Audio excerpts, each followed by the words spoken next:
Hi there, and welcome to Valid of Vietnam. My name is James Scott of the Sacramento Public Library. Valid of Vietnam is a joint venture between the Sacramento Public Library and the Vietnam Veterans of America, Sacramento Valley's Chapter 500. It's our intent through the program to trace the arc of experience of our local Vietnam veterans as they went from Sacramento to Vietnam and then back to Sacramento. Today's presentation is a special one. We actually leave the studio and we go out to Natomas Charter and its group of great educators and students.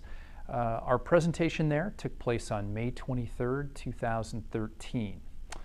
Participating were again a great group of students, super educators, and of course 4 veterans from Chapter 500. Those veterans were Doug Mitten, Ted Adams, Michael Callison, and Jerry Alexander. So, without further ado, let's take you to Natomas Charter for this special presentation of Valid of Vietnam. Where did you serve and what did you do? I served in both I Corps and 2 Corps, which was in the Saigon area, the Iron Triangle area. The Iron Triangle was an area outside of Saigon that was heavily fortified with bunkers and tunnel complex. Like I said, I was with Alpha Team 222. We called it Triple Deuce Detachment of 5th Special Forces. We were a mobile mic force. We went to different locations that not necessarily a Green Beret outfit, infantry, artillery. We were called in to support an infantry unit that was being overrun by the Viet Cong. We got diverted from that mission to help a South Vietnamese artillery battery along Highway 4. Highway 4 was the bread line to Saigon. That's where all the vegetables and all the groceries and all went to Saigon for the market on. When we flew in, the Viet Cong were attacking the South Vietnamese artillery base, and we held them out. I had four members of my team wounded, 3 were killed. Mind you, this is a 12-man team. So yeah, we were all over the Saigon area, the Mekong Delta area. Anybody else want? I was in Quang Tri, or I went to Quang Tri when I first went over. Then I was sent down to Cu Chi, which was a base outside of Saigon, about 30 miles. And I was on a fire base with an artillery unit, 1st 38 Artillery. And we were stationed on a fire base between Saigon and the Cambodian border. So we had a lot of missions that we had to fire in support of our fellow infantrymen that were out there on search and destroy missions. Your artillery was used for blowing up bunkers. When they were maybe being overrun, they would call in artillery, and we would fire missions for them for that. If they ever got pinned down and they couldn't move, they would call in artillery, and that's my job over there, was in the artillery. And I was in, pretty close to the Cambodian border, so we weren't supposed to be in Cambodia, but I can't say we were, and I can't say we weren't. That's as far as I'll go with that. I served as a scout, 1st Battalion, 69th Armored 4th Infantry in the Central Highlands, Pleiku, Onke, Quindian on the coast, over to Ben Het, which was a Special Forces fire, and also a fire base. It was right where Vietnam, Cambodia, and Laos meet, and it was the main entry route for the Ho Chi Minh Trail. Well, there was one road in and the same road out. In the first 5 months we were on search and destroys. And we'd go out and just live in well, not really a jungle like down south. It's more like a foresty jungle, if that makes any sense. And we'd stay out there and scout, and that's what we were doing. And that we got the biggest fight I was in was at Ben Het when we had to clear the road in the morning of mines and anything else. And we had a tank, 3 APCs, a tank, 3 APCs, and a tank. Well, we were clearing that road, and both the front and back tanks got hit. And I mean, I have never been as scared as I was at that time, because there are RPGs flying, and I mean, just once your tank is immobile, you've got to dismount, because you're a setting target. And we all had M16s and personal weapons and that, and we were really lucky. Nobody got killed, but about 5 guys got hurt pretty seriously. We lost 2 tanks, 3 APCs that had to be, taken out of the field. It was scary. He used a bunch of military jargon in there when he said APCs, RPGs. APC is an armored personnel carrier. RPG is a rocket-propelled grenade. And you've all seen them, because they use them over in the Middle East. They're that shoulder fired. It has kind of a big tube, and then the head. Yeah. That's what they were. Yeah, the Taliban's using those now. Yeah, and whoever else is fighting us. Well, I was stationed in Korea at an artillery camp in Camp Santa Barbara. St. Barbara is the patron saint of the artillery. And we were about a half mile south of the DMZ, and our mission was to support the 2nd and 7th Infantry if they needed additional artillery other than the artillery units that were assigned directly to those units. We had 3 different fire missions while I was there, and I have what everybody refers to as artillery ears. High sounds, especially female voices, are hard for me to hear, and I have hearing aids that are maxed out, and my hearing is still deteriorating. So that was my time there. What was the weather like, and did you encounter any exotic wildlife?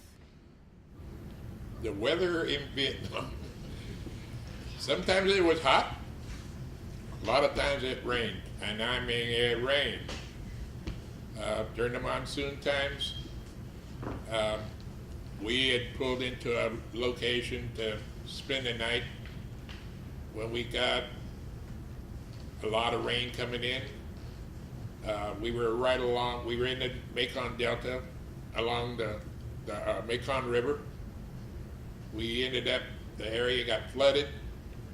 The next morning, in order for us to get out, we had Navy patrol boats come through our area to take us out of trees. So you do get a lot of weather, a lot of rain in Vietnam. You also, and it's 10 o'clock in the morning, and during not the monsoon time, it was so hot that even the Viet Cong wasn't moving. You would lay on the jungle floor, fight the leeches and the land crabs, and there was, you ever watch these horror movies where they're in a cemetery and there's a fog on the ground? Well, that's the way it was. There was a mist about this high. You're laying on the ground, you couldn't see nothing but this mist. So it was pretty hot. 10 o'clock in the morning, it's like 110 degrees. So it was nasty. And you talk about exotic animals. I did see one tiger. A Marine had shot it though. It attacked a couple LPs. LP is a listening post where when you break for the evening, you send out people out away from your location with a 312 radio or a telephone. So if they catch movement, they can call and you can engage the enemy. But as far as exotic wildlife, the big thing were lizards and snakes. They had a snake, it was called a bamboo viper. It was kind of a lime green color with a kind of a yellowish belly on it. And they told us, well, they called it a two-stepper. They say if it bit you, you take 2 steps and you were dead. Not so. A viper, it's got small teeth. It has to chew on you. So anybody's going to lay there and let a snake chew on you is crazy. You know, especially if they see it's lime green. So, and then cobras, I shouldn't tell you this, but in one of the locations we took a 10-minute break, and mind you, these are 12 Green Berets, highly trained soldiers, highly trained in marksmanship and any field that you could possibly think of. Well, we're sitting on this fallen tree, and all of a sudden this guy yells, "Cobras!" Turn around, and there was 4 cobras up just like this, weaving back and forth. Well, 12 highly trained special forces opened up with automatic weapon and didn't kill a snake. Did not kill one snake. I don't think we even hit them. But they disappeared, so, which was good. And these are king cobras, mind you, 6-7 feet tall. Any other reminiscences about weather, wildlife? Well, where I was stationed at Korea was above the 38th parallel, about as far north in Korea as you can get without going into North Korea. And in the summertime, humidity, heat, I grew up around St. Louis, Missouri, and it was hotter in that area of Korea than I had ever experienced before. And then in the winters is when we got the most precipitation, and most of it froze on the way down because the winters were so cold. And one morning we had to take the fire axe and chip the ice on the outside of the door to get out because it was solid from floor to the ceiling, and it was about 1 inch thick. We were just lucky that we didn't all suffocate because there was actually no air at all coming into that Quonset hut. My experience is pretty much like what Ted said. We were out beating the bush, our search and strike, what we called it, and we had come across a tagger, and it's just a beautiful animal. I mean, you've all seen pictures of tagger, just beautiful. Well, we had a couple idiots that were shooting at it with their M16s. There were 5 of us, went over and got those guys and pulled them down and got them on the ground and told them, hey, you don't be shooting no taggers. They're not hurting you. And if you want to shoot the Viet Cong in India, we scared the hell out of them. You do it again, we're going to shoot you. I mean, we were that serious about, you don't kill taggers.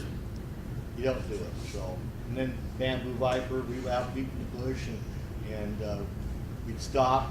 Sometimes you couldn't see in front of where the tag was. It was just all thick. Well, we knocked some over there. Little bamboo vipers aren't that big. They're just little Yeah, they're just things. small. And I saw one slivering away, and I backed off, and I didn't see any cobras. But that tagger was the big thing for me. And before the guys, no, don't kill a tagger. So. With the bamboo vipers too, like this bamboo tree back here, they would hide in the bamboo trees, and you're out on the ground trudging through this muck, and you pushing away the foliage, and you can run into them there, and they will strike at you. But you're wearing your long sleeve shirts, so the leeches don't get on you, you know. So a lot of times it probably did strike at me or what have you, you know. But yeah, they were very, very dangerous if you let them chew on you, especially if you're sleeping. If you're sleeping, your days consist of sometimes 15, 20 days without sleep. So when you do get a chance to lay down, you sleep sound. Hi, what did you experience in terms of culture, the people of Vietnam, and what were your thoughts on this? The people in Vietnam were really courteous to us, the South Vietnamese. Their culture was great. Vietnam was ruled by a lot of different countries. The French, the Japanese, the Chinese. We did not go over there to rule them. We went over to help them. And they appreciated it. They didn't have much to give you in the way of food, but what they had, they gave you. Even if they had to go hungry, they would give it to you. They supported us thoroughly. I mean, we blew up a sampan. Sampan is a boat, a Vietnamese boat. It was loaded with rice, and it was Viet Cong. Well, we took out the enemy, we unloaded the boat, and gave the rice to the village people. They prepared a meal for us that was fit for a king. We had rice, we had this stuff that was called duck bung, which stunk like all get out. And we found out what that was. They take a fresh fish, they wrap it in a banana leaf, they salt it down, and they put it on a board like this. And the hot sun rots this fish, and the juices run down into a bowl, and they pour it over your rice. Stinks, oh my God, it stunk. And then they fed us this thing that we called puppy on a stick. It was about this long. It had this long, skinny tail. Well, we found out it was rat. Wasn't bad at all. I didn't know what it was. I was hungry. So I was eating it. So each unit has a South Vietnamese soldier with them as an interpreter. Because the American soldier, all they learn is dirty words in that language. So you have to have a Vietnamese interpreter in order to translate with these village people. So I asked him, I says, the song, what is that? And he gave me some Vietnamese name, and I says, in English. He says, Americans call it rat. Well, that stopped. I wasn't hungry anymore. Yeah, it was the culture, real graceful people. Loved them to death. My experience with them is I went to this Quan Tri one time, and I was walking through Quan Tri, and these missionaries, I guess they were missionaries, came up to me and wanted to shake my hand and say thank you for being here. Well, I did. I shook their hand, and then they gave me some eggs, some hard-boiled eggs. And I ate those, and they were pickled eggs is what they were, and I never had a pickled egg in my life. So they were very, very, very respectful towards us. And that's what I got to say about the South Vietnamese. They were very, very courteous. They did have, though, some of the South Vietnamese were Viet Cong sympathizers. So, and you couldn't tell who those were, but for the majority of them, they were really kind to us. Well, my experience being on a tank in an armored unit, we didn't have the contact that you guys had. We didn't, we might surround the village and let the infantry go in, but any culture, I observed that I didn't actually meet a lot of Vietnamese. They had Vietnamese working on the main bases and stuff, but yeah, so it's interesting. These guys were on foot and they could talk to everybody, and we were on tanks, and everybody stayed away from us. Looking back from today, do you think the U.S. should have been involved in Vietnam? Why? Why not? Yes, I think we should have been involved. Absolutely. Simply because, put yourself in those people's position. Would you want us to come in to help you, or just let you go on your own and be with the communists? Yeah, we should have been there, even though it wasn't a popular war, as we stated in the beginning. We did our job. We supported the South Vietnamese. If I had to do it again, I'd do it again. How do you think your life would have been different had you not served in the war? Absolutely. It would be totally different. I may have became a drug addict, living off on the street, being homeless now or something. I think really that, being in Vietnam and being in the Army did change my life. And it did it in a better perspective way. With me, yes. I think the Army helped me. My dad always said, the military will do one of two things for you. It'll either make you a bum or make you a man. Well, pat myself on the back. I think I turned out pretty well. I did 26 years, 8 months in the Army. I retired as an E8 First Sergeant out of the Presidio Monterey Defense Language Institute. I don't know if I would have been, I've never done drugs, so I don't even smoke, never have smoked. But yeah, if I hadn't gone into service, I wouldn't have had the experience of traveling around free of charge to different countries. I have been in almost probably 30 countries in my 26 years.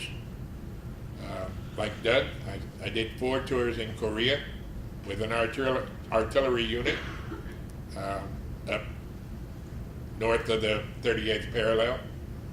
Well, actually south of the 38th parallel. Yeah, I think the military did me a wonders good.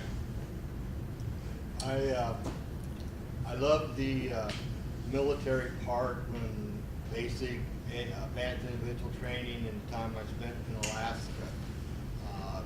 But after Vietnam, my whole perspective, everything changed. I would do it again, but it's hard to say that. That's going to do it. Gentlemen, thank you so much for your answers, your time. Thanks for having us. Thank you for having us.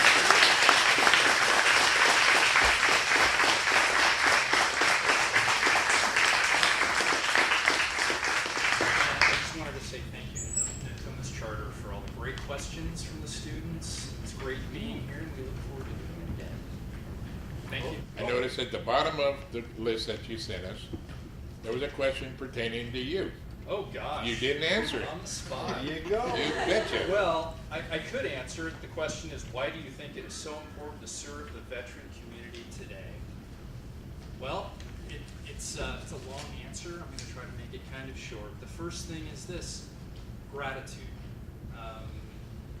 Folks do something for you on a day-to-day basis. I have a 6-year-old son, and I'm always on him about saying thank you for nearly anything anyone does for you.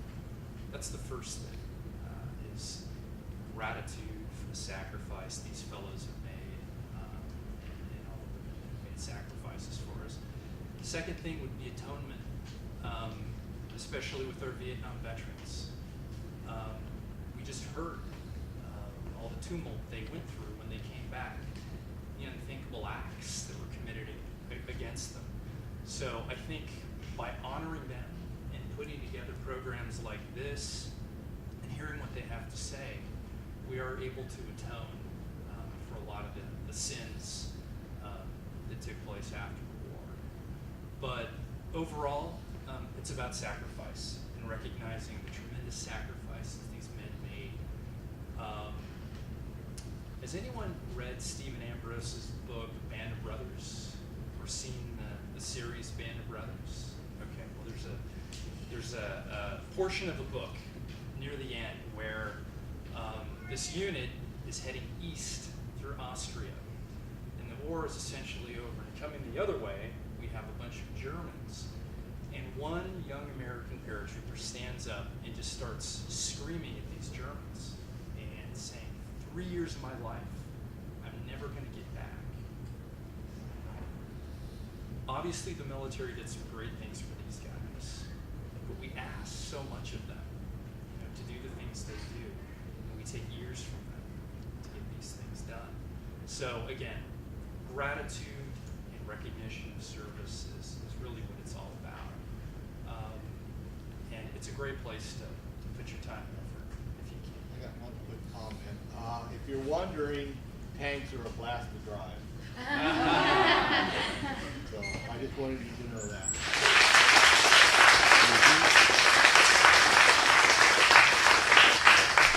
So well done. That does it for this special presentation of Valid of Vietnam, coming to you from Natomas Charter School on May 23rd, 2013. We'd like to thank teacher Jeff Pollard, teacher Karen Pollard, and librarian Elsa Uvard-Pratol. Also like to thank the students for their great presence and their well-prepared questions. And of course, we'd like to thank our friends at VVA 500 and the super vets who joined us: Jerry Alexander, Ted Adams, Michael Callison, and Doug Mitten. And of course, I'd like to thank my colleagues at Valid of Vietnam: Jerry Ward, India Curry, Bob Tribe, and Christy Dentry. For all of them, I'm James Scott saying farewell, and we'll see you next time on Valid of Vietnam. Thanks a lot.